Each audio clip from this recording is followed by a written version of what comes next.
play back and it's get easy enough again. to do. It's easy enough to record it. So, yep, good. Okay. All right, we're recording now. I'm going to let everybody in. And Joe, you're going to kick it off? I will. Okay.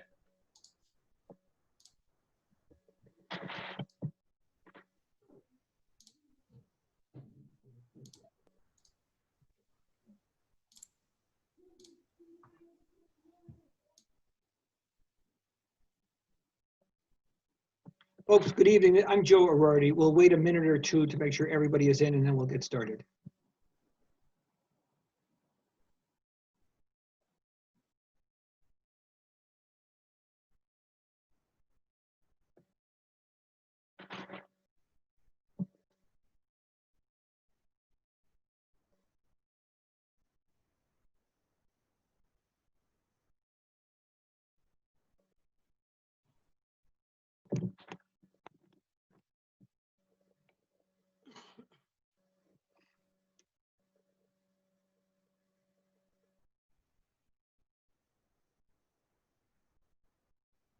So Joe, I'll continue to let people in from the lobby as they arrive. Sure. Right now, the setting is that people are able to unmute themselves as long as that helps with the dialogue. We'll leave it that way. If someone is disruptive or we get some kind of bombing, I'll mute everybody and then just ask people to raise their hands in order for me to unmute them. John, thank you. Sure. Folks, let's get started if we could, just so we're sure that we're all in the right space in this virtual world that we're living in. You've joined the Community Forum for Easton and Reading. I'm Joe Arardi. I'm the consultant working with all three school boards as they look to find their next superintendent. What I'd like to do is this, share with you the process and the timeline. I'd like to answer your questions regarding the framework of the search. And then I'd like to pose a couple of questions for you that I can relay your thoughts to the steering committee. To start with, as I mentioned, I'm the consultant working in ER9. In August of 2017, I retired as a school superintendent in Connecticut. I was a public school teacher coach, high school principal, superintendent for 40 years, the last 20 as a school superintendent. Spent an awful long time in a great town of Southington as their superintendent. And I ended my career in privilege as the superintendent that led Newtown to rebuild and recovery. With that being said, I sensed that retirement wouldn't go well. I'm just that type A personality and launched my own consulting business shortly after retirement. My business really has two different tracks. One lane is around school safety. I work with the National Organization of Superintendents. I'm privileged to speak around the country on best practice, and I've done that for the past 3 years. In addition to that, I've been very busy, perhaps the busiest consultant in the last 2 or 3 years with school boards. I believe that ER9 is either my 21st or my 22nd search, and it's always, I feel, I'm always the invited guest at the table, and it's a privilege to be working with them. With that said, let me share with you where we are in the process. Before I do that, I want to share with you the steering committee that I'm working with that will do the brunt of the legwork leading to your semifinal and your final candidates. The steering committee is a 9-member committee, and the committee is co-chaired by Bill Hoffman and Randy Hicks. And the committee has representation from all 3 boards in equity. There are 3 members from each board. They have been absolutely terrific to work with, highly professional. They've given large amounts of their time, and it's been just a professional process as we've moved forward. So where are we? We are 2 days away from the application process closing. On July 10th, applications will come to a close. In Connecticut, typically, a search will have somewhere between 15 to 18 and perhaps 20 applications. I was mentioning to a few steering committee members who are on this platform this evening that I anticipate the applicant pool to be potentially significant north of 30 candidates. It's going to be a deep pool and a rich pool. I want to pause just for a second, and I'd like the steering committee members that are on, if you could just raise your hand so people know that who you are and where you are. Thank you so much for doing that. So what will happen on Friday, July 10th, not only will the applicant pool come to a close, the community survey that was launched 2.5 weeks ago will come to a close. The survey has had an enormous response. In communities 3 and 4 and 5 times the size of Easton and Reading, they had nowhere near the traffic that you've had. The survey will have over 300 community members, faculty or staff, students, elected or appointed officials, all have weighed in. And that is an enormous number. So with the community survey, with the forum that I'm having this evening and tomorrow evening, with a virtual meeting with every faculty and staff in your district, I take all of that information, and on Tuesday, July 14th, this upcoming Tuesday, in a public session, I homogenize all of that and put together a community profile. And the profile is for the steering committee. I then, with the steering committee, generate questions from that profile that turn into first round interviews. So that's how your voice is heard, and that's how your voice is contributed to the process. If you share with me, you know what, geez, Doc, I've got some great concerns around social emotional learning and where we are in the district. If that voice is heard, I share that, and perhaps there are questions be around social emotional learning. I use that just as an example. I don't think it's an issue in the district at all. So at the close of the public meeting on Tuesday, July 14th, the steering committee will then go into what's called a non-meeting. By Connecticut statute, they have been appointed by their local boards, and they're able to assemble without the press and without public to hold on to confidentiality within this process. I do need to share with you that, as I mentioned earlier in this conversation of the robust pool, you would not have an applicant pool if there was not confidentiality built around this process. So the day of your final 3 candidates, perhaps sitting on the Barlow stage with one going home victorious and the other 2 can't figure out how to go home to their school community, that day is over. So the frustration with faculty, staff, and community is on July 10th, this really goes dark. The 9 steering committee members own all kinds of confidential information, and they hold that information until the process is complete. At the close of the public meeting on the 14th, we as a steering committee with their consultant, we will then review all applicants. There's actually a reservation of a second night if it takes 2 nights to review candidates. You can't predict what you don't know, but I'm guessing that first round will have somewhere between 4 to 6 to 8 interviews. Candidates will know that the interview process, the first round will take place July 21 and July 22, and the second round will take place July 29. For those community members that are on listening to this, your response is, boy, that's quick. And there's a reason behind quick. That ER9 is not the only game in the state of Connecticut looking for a superintendent. So the strategy and the key to this process is you get in as deep as you can, as long as you can, and as quick as you can. You don't want to lose your candidates to another process, another search. First round interviews will be held, still yet to be decided whether it will be a virtual platform or a brick and mortar platform. Second round interviews will be held, still yet to be decided. That decision will be made officially next Tuesday evening with the steering committee. Part of my responsibility is to make sure that when the community takes their phone out and with their thumbs Googles that name for the first time, that there are no surprises.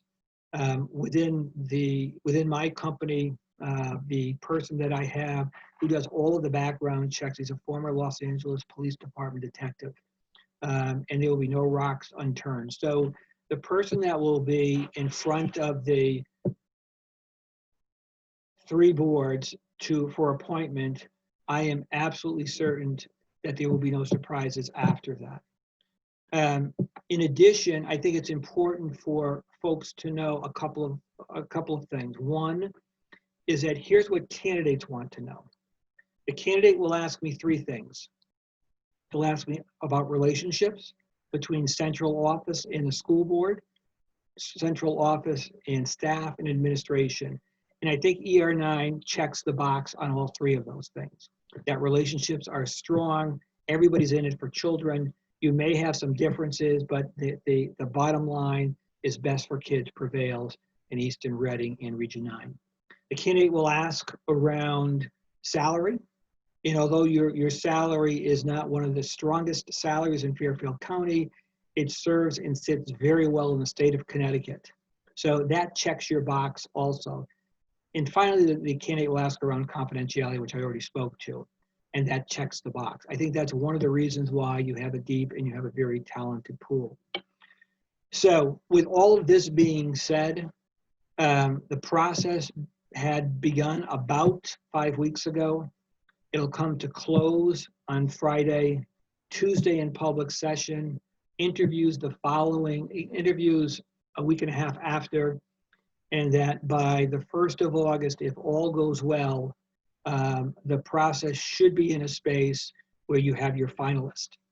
The last thing I want to share is from a candidate lens, and this is an important piece for your elected officials that are on, that the superintendent in Easton, Reading, and Region 9 needs approval from not 1, but all 3 boards of education.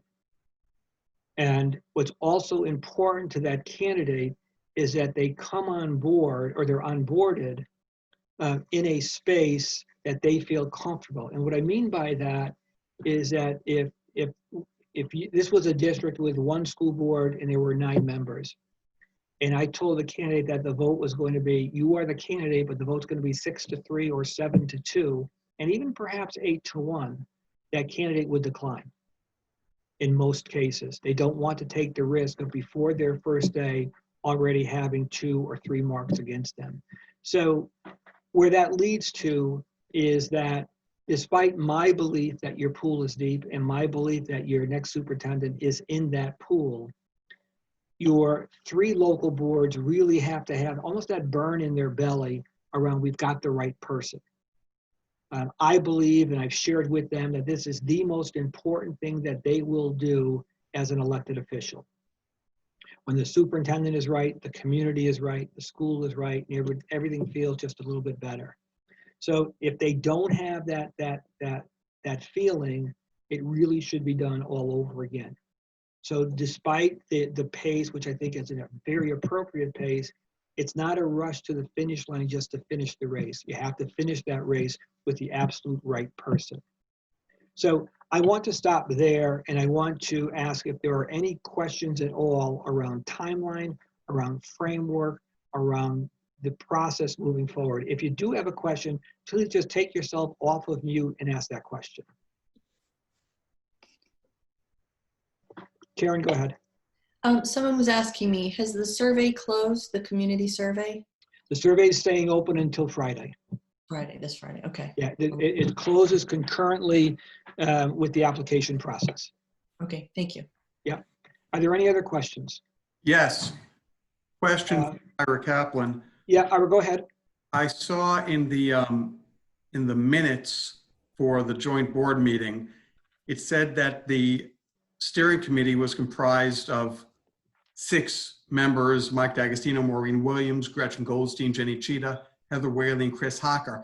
Apparently, it was deemed that this decision should be made at a meeting. It seems like the membership has changed. Was there a meeting that occurred? Ira, what I can share with you is changed? what I can share with you is the membership that I've been working with. I've been working with Chris Hocker and Randy Hicks as the chairs, Gretchen Goldstein, John Stinson, Heather Whaley, Chris Parkin, Todd Johnston, Mike D'Agostino, and Maureen Williams. That's the steering committee that I'm working with. Joe, maybe I can help on that. Sure. Thank you, Chris. It's Chris Hocker. The steering committee was 2 members from each board, but then they also included the chairs from each board sitting ex officio, and they have the right to do that. The chairs to participate. So that's what makes it a 9-person board. There was, in fact, one of the people you mentioned had volunteered early and then for reasons had to pull away, and so another member was appointed. So there is one difference in that makeup, but so that's what constitutes the 9-person meeting. There was no, and that was done the first time around, basically, with the exception of the one person who needed to decline very quickly. And are we completely compliant, let's say, in making that switch outside of a meeting? Yes. Thank you. I mean, the reason is this, is that the entire membership of all 3 boards constitutes the Personnel Search Committee. I forgot about that. Right. Okay, and as such, but that includes 21 people. So as a matter of efficiency and making sure that you have a subset of that group who are committed to attending all the meetings and don't have different time conflicts and all the rest of it, it has been customary in the past, and the practice now is to appoint a smaller subset as the steering committee. So that's what you have. So that the full search committee is the membership of the boards, Yeah. and they then appointed their own steering committee. So that's all within the FOIA umbrella. Right. Makes sense. Thank you, Chris. Okay. Ira, thank you. Any further questions on I see process? a hand up in the participants window. I don't see that here. Nancy has her hand up. Nancy, did you mean Nancy, to have go your ahead. hand up? Yes, it wasn't a question about the process, just 2 things. One, you said that you had a great response to the survey. Will that ever be a published document to inform the sort of how the process went after the fact or at any point in the time? Yeah, Nancy, actually, the information on that survey is with anonymity. And that's the promise to the survey. So it actually becomes my intellectual property. I return that information to the steering committee within that community profile. But what will not be released publicly is the actual individual response 300 times. All right, and so in this meeting, do we have an opportunity to express some sort of desirable attributes for the new superintendent? We're a moment away from there, yes. Okay, thank you. Okay, you're welcome. Final questions all around process or around timeline? This is Cheryl Graziano Yep. on Region 9, but not on the steering committee. Just a question with respect to the survey findings, and perhaps I missed in the beginning. Will the full 21-member committee receive the aggregated survey findings, or can they? If requested, yes. Okay. I would like to request it, but Folks, the interesting piece to where we are right now is that in a virtual setting, this is the largest number of participants that I've ever had in any search. So we're pushing on 40 members, which to me is spectacular. And I want to start off by asking a very general question to anybody who would like to respond. And the question is, if you had the attention of the entire steering committee, what would be the best advice you would give that committee? Or what do you think is most important for that committee to know regarding the hiring of their next superintendent? If you just take yourself off mute, if you'd like to start, anybody can start. Nancy, go ahead. Nancy, you're on mute.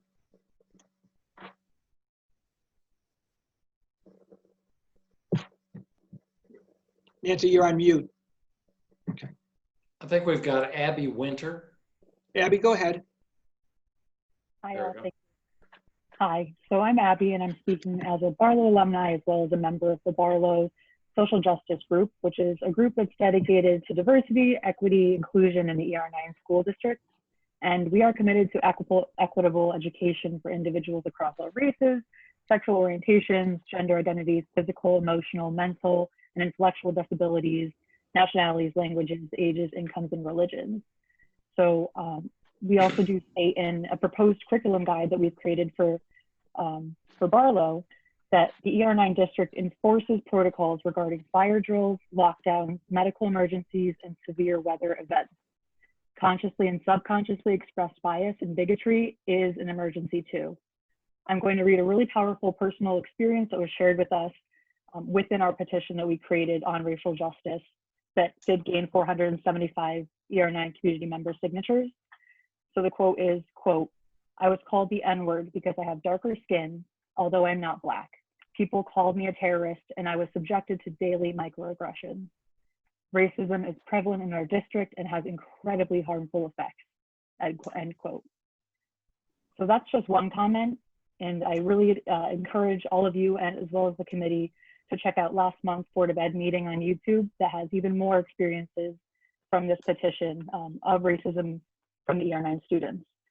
And just so you all know, there were 58 accounts of people mentioning hearing racial slurs during their time at just Joe Barlow. So we really need a superintendent that sees the emergency in this situation and commits to taking action, not just to make empty claims of support for equity and diversity, but really taking that committed action. Abby, thank you.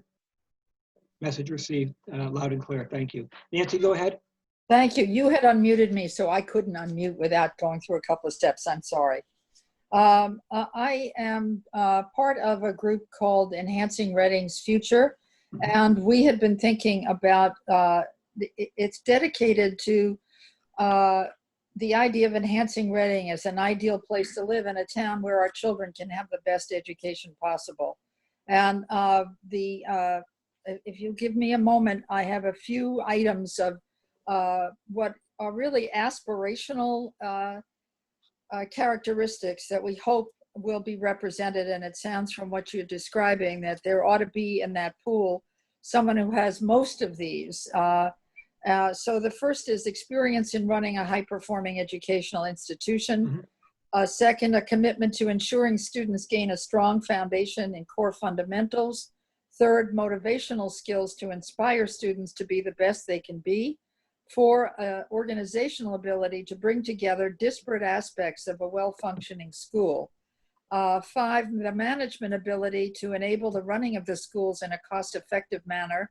6, the knowledge of relevant technologies to facilitate distance learning and the use of digital educational tools. And the ability to identify and support development of teaching skills to adapt successfully to effective distance learning techniques, and to support the previous speaker, strategic thinking on how to address racism and diversity in the context of Reading's school system. Thank you. Nancy, thank you. Other comments for the hiring committee, the steering committee, on what you think is most important for them to know through your lens, or the skills that your new superintendent should have? Just raise your hand. Oh, yeah, I have a raise. Jasmine? Yeah. Hi, my name is Jasmine, and I am speaking as a Joe Barlow alumni and also a member of the ER9 Social Justice Group, which Abby just spoke about. And some of the action steps that we've actually outlined in the petition that 475 members of the community have signed is for ER9 to the district to take require mandatory ongoing anti-racist and intersectionality training for all faculty and staff, including paras, librarians, janitorial staff, and nurses. Introduce a culturally responsive curriculum that decolonizes education for all grade levels. Commit to transparency and data collection, releasing of equity data. Take and enforce a zero-tolerance stance on racism, sexism, ableism, homophobia, and xenophobia with a restorative approach. push educators and administrators to have classes and host workshops on assemblies that address social justice throughout all grade levels. We need to actively seek a candidate that not only agrees with these action steps, but builds upon them. We need a candidate who understands their privilege and how they interact with systems of power, and then use that privilege to actually address the racial injustice and intersectionalities within the ER9 school district, as demonstrated by prior commitment to DEI in educational setting, previous engagement in social justice, demonstrated commitment in amplifying the voices, experiences, and histories of students of color, and has a detailed action plan that builds upon and incorporates the proposal that was given by our group. The hiring committee should question candidates about their understanding on position of diversity, equity, and inclusion as a means to create inclusive learning spaces. Some example questions I urge you to ask in the hiring process is, how have you demonstrated your commitment to diversity, equity, and inclusion? And how would you see yourself demonstrating it here? How would you advocate for diversity, equity, and inclusion education and initiatives with individuals who don't see its value? When dealing with a non-diverse environment or individuals with little experience with diversity, equity, and inclusion, how would you approach making DEI relevant or valued? Thank you so much for your time. Jasmine, thank you. Jasmine, I sent to you my email address. If you could send those questions to me, I'll play them forward to the steering committee. Thank you so much. You're welcome. Other comments in regards to best information for the steering committee to have through your lens? Who would like to share their thoughts? This is Vanessa Visners. I have my hand raised and I don't know if it's appropriate to talk. Go ahead, Vanessa. Okay. So thank you. So among the many challenges of our district, and we want to maintain that high level of academic achievement, I think the unique challenge that presents itself to our superintendent is the tri-board structure and the tri-district structure. So we are technically a regional district, but we're 3 separate districts. And that requires time management skills, that requires organizational skills, but I would also ask the steering committee to seriously consider, and the tri-boards of education to consider consolidating somehow into a regional district so that we can actually function as a region. So part of this search might be looking for a superintendent who has worked in such a district or has experience working across multiple groups and towns in a way, and a way to unify those into one vision. Thank you. Thank you for sharing. Does anybody else want to weigh in on that question? Seeing no further hands go up. I'm sorry. No, Adam, Yeah, Adam and Dan. okay. Sure. Adam Parker here, and just to keep it quick, I echo on both Jasmine and Abby's sentiment about making diversity and inclusion not just an accessory to the tool belt that this is going to bring in, but it needs to be front and center. So that's one major concern. The second is also about the tri-board structure. I don't know how many candidates that are going to be in this pool of upwards of 30 people that have experience in working in what a lot of people on this call would think is kind of a dysfunctional model. But with that being said, we as public members right now don't know who your candidate pool is. We don't know who's thrown their hat in the ring. I would strongly consider, if any current administrators have expressed interest, that they be taken very seriously because of their experience and exposure already to what it takes to go through what's a very difficult budget and resource process for the 3 districts. Adam, thank you. Thank you. Is there anybody else? We have Dan and then Emily. Okay. This is Dan Souza.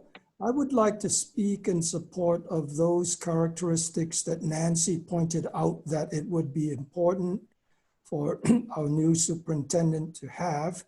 And I would also like to add my voice to the members of the social justice group, specifically relating to the matter of racism and the importance of the superintendent not only to be aware of and cognizant of what is going on in the race field today, but to be actively, aggressively pursuing a policy that would cause our predominantly white town to become more diversified, not only as a matter of equity and social justice, but to prepare our students so that when they get out there into the real world and meet the profile, the racial profile of America, that they do not become shocked and unaccustomed to a world where multi-racism,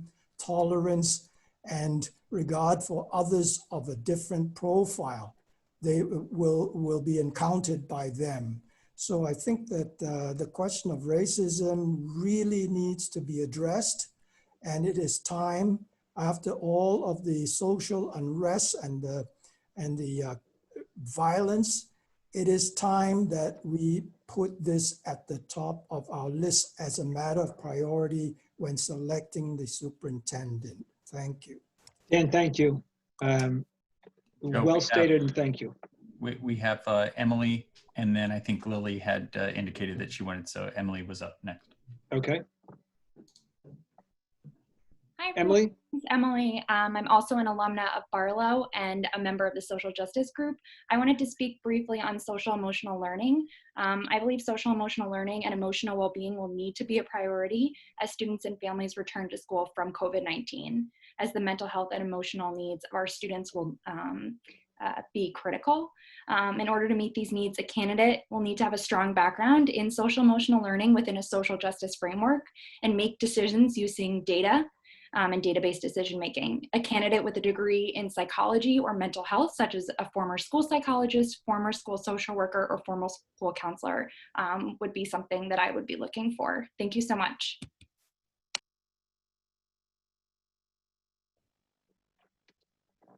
Emily, you froze just a bit at the end. Your last statement again, just can you repeat that again? Yeah, of course. So I said a candidate with a background in mental health or psychology, such as a former school psychologist, social worker, or school counselor would be, I think, a great asset to our community. Emily, thank you. I do want to share with you, Emily, that on the survey to date, particularly with parents, they are sharing your concern around social emotional learning in a continuum K-12 for all students. Thank you for sharing that. Lily, go ahead. Thank you. I'm Lily. I speak as a current student at Barlow. I am a rising senior, and I'm also part of the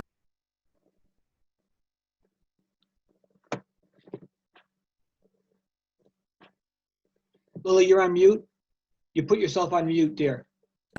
Oh, I'm sorry. I didn't do anything though. So I know you. I know you're a rising senior, and yes, I know you've I'm been a a rising Barlow. senior at Barlow, and I'm also speaking. I'm also speaking as a part of the Barlow Social Justice Group. Yep. As a current student, I have seen the systematic racism within our district and specifically at Barlow, and how it impacts and affects current students. And I would just like to specifically speak on the lack of diversity within Joel Barlow. 80% of Joel Barlow students are white. Joel Barlow currently has a diversity score. I'm sorry. Let's get off. Let's drop. I hope they all drop like flies. I don't give a shit. I'm sorry, what? I'm sorry, someone was not muted. We were gonna okay, that's totally fine. Ahead, okay. A diversity, so Joel Barlow has currently a diversity score of 0.27, which is far below Connecticut state average of 0.64. Diversity score measures the likelihood that two students selected at random will be members of a different ethnic group, which is where a score is closer to 1 suggests a more diverse environment. And therefore, Joel Barlow's diversity score has remained relatively flat and is not very diverse at all. This is something that the state must address at a larger scale, which is part of getting a new superintendent who is able and has the ability to address these things, and it can work in the ER9 school district. And it's worth noting how Fairfield County's history of racial and economic segregation impacts the ER9 students' demographics and their lives and abilities as well, like to work, and how racism within Barlow affects current students. Lily, thank you. Thank you for sharing. You're courageous too, as a rising senior, to share that statement. Thank you for doing that. What I want to do is shift to a couple of One different. more, Joe. I'm Joe, we do sorry. have one more hand raised, ahead. if it's okay. Yep. Okay, so Robert Morton.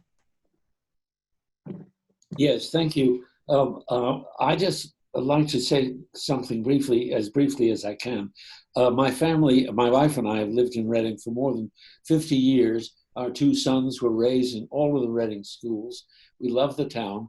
And I have to say, and I have to admit, to my shame, that I have only latterly become interested in and knowledgeable about the management of the schools. And while I applaud all the statements that have been made about increasing the knowledge of racial diversity and open-handedness and global awareness and social emotional issues in particular, all of those issues I think are enormously important and have to be part of the work of the new superintendent. But it seems to me, now that I've begun to look even a little bit at the structure and management of the school system in Reading, with these three boards, this it seems to me an inoperable management situation, that there are some basic structural issues that have to do with managing the resources that are to be found. And as we know, those resources are only to be found in residential property taxes, that they have to be managed more efficiently. And if that leads to, as the young woman said earlier, to a syndication or amalgamation of the three units, whatever needs to be done, it seems to me that there are certain basic issues of the management of these three schools that we have operating in our town much more efficiently, much better, and to everyone's benefit. The educational programs will flow from that, but if they are properly managed and properly funded, everything will go right. So, thank you. Robert, thank you. Folks, I want to shift. We're going to stay within that hour block. We're rounding into the third quarter of the hour, just as a time check. The next question is an interesting question, because what the candidates will ask me is what's most important to the community, to the school, to the faculty, and the staff. So here's the question. The question is, if you're in an elevator with a new superintendent and you've got 15 seconds going 10 floors, what's the best advice you would give to your new school leader? What's the best advice you would give to your absolutely new school superintendent? Who'd like to weigh in on that? And perhaps someone whose voice we haven't heard, or someone who's already spoken. It doesn't really make a difference. Who'd like to weigh in? What's the best advice for your new superintendent? Nancy, go ahead.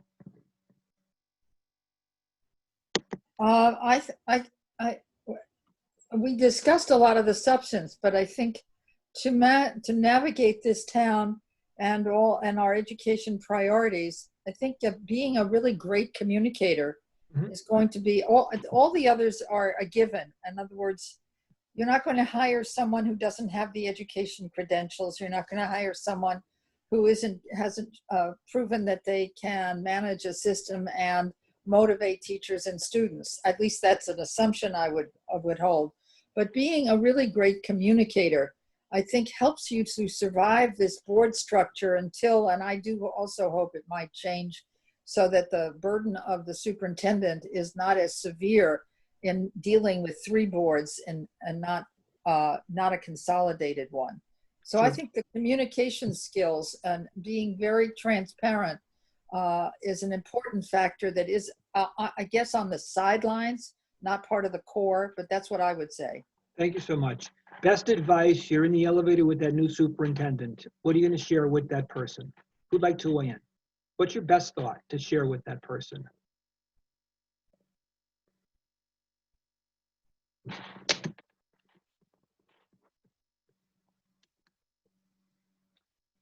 I think I'm going to pick somebody randomly then. I'll make a comment on that. And real quick, I like the idea of being in an elevator with this person. My first instinct is to tell them, while being well organized and planned for the current year is an obvious one, in our district, you need to be planning for 1 year, 1.5 years out, because we are put under constant pressure to change and reduce year after year after year, that focusing on just the current year is not enough. We need to be focusing on 16 months down the road, 24 months down the road. Adam, thank you. And you know what, that's really, really challenging in today's long-term planning in the COVID environment is sometimes 2 weeks from now. But you're spot on with your thought. That what you just said was also repeated numerous times on the survey. Is how do you maintain and enhance what ER9 is so proud of, with federal funds that are diminishing, state funds that are diminishing, and communities that are presently looking at declines in enrollment. So it's a great comment to share with your new superintendent. Does anybody else have that piece? Peter, go ahead. So unmute. Am I unmuted? You're good. You can hear me? Yep. Okay. I guess the one thing couple of things I would say. Number one is they're going to have to be resilient. The 3-board structure is not for the faint of heart. That's going to take strong leadership with a clear vision forward of where they want to take the districts. And I say districts because when the 3 districts are operating as separate districts, it's very hard to move any one district forward. They need a clear plan and be a strong leader to be able to, from K to 12, be able to move these districts forward into the future with what we want them to be going forward. And drink plenty of coffee. Yes, thank you. Yeah, I hear you. Great comment. Additional comments for your new superintendent. What does that person need to know? Does anybody else want to weigh in? Sorry. Claire, go ahead. Thank you. Hi, I'm Claire Wilkes. My advice would be for the new superintendent to, it's a huge job. People have touched on that. The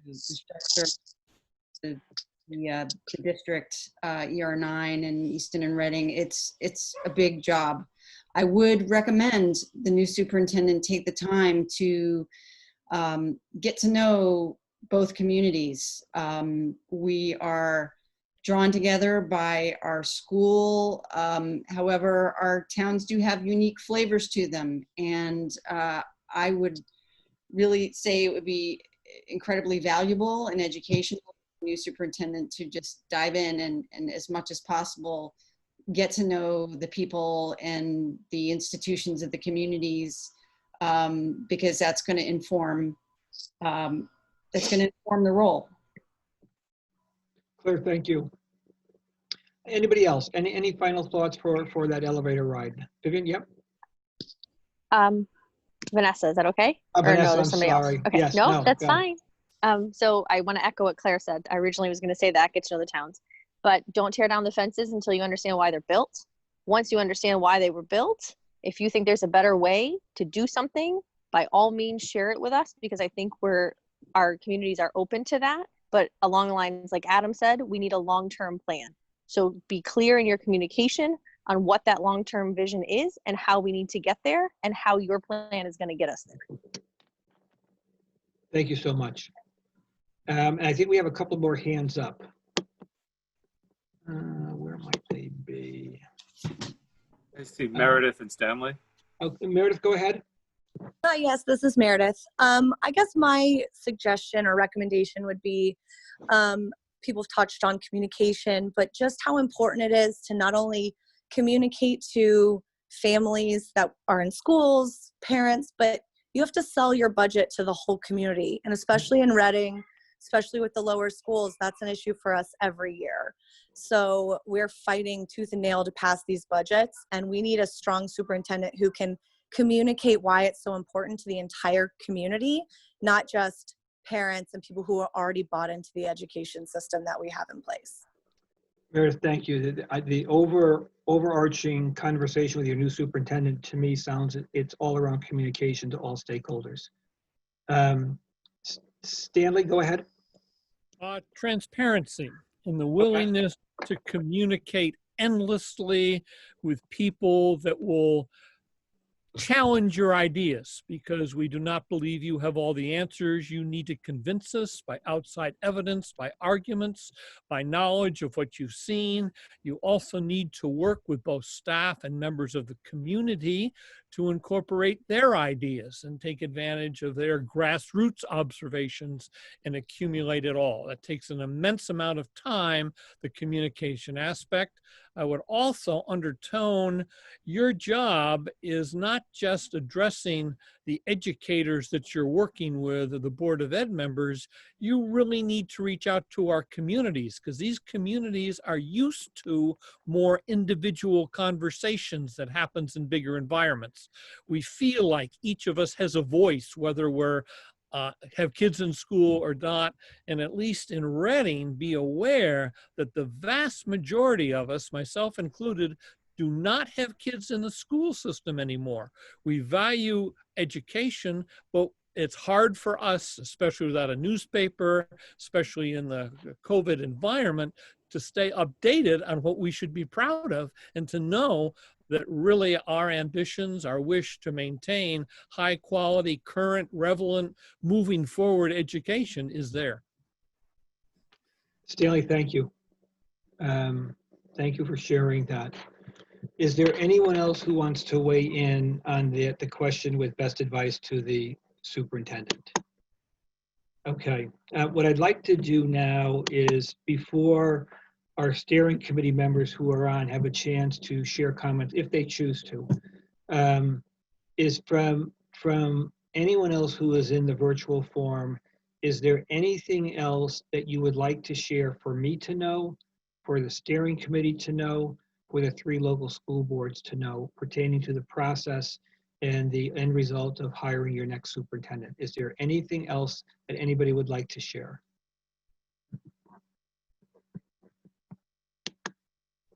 I don't see any hand going up. I might be missing somebody. I think we're good then. What I want to do is also share with you, if I can do that, give me a second, share with you my cell phone number. In most meetings that I remember being in, my best thought is after the meeting is over.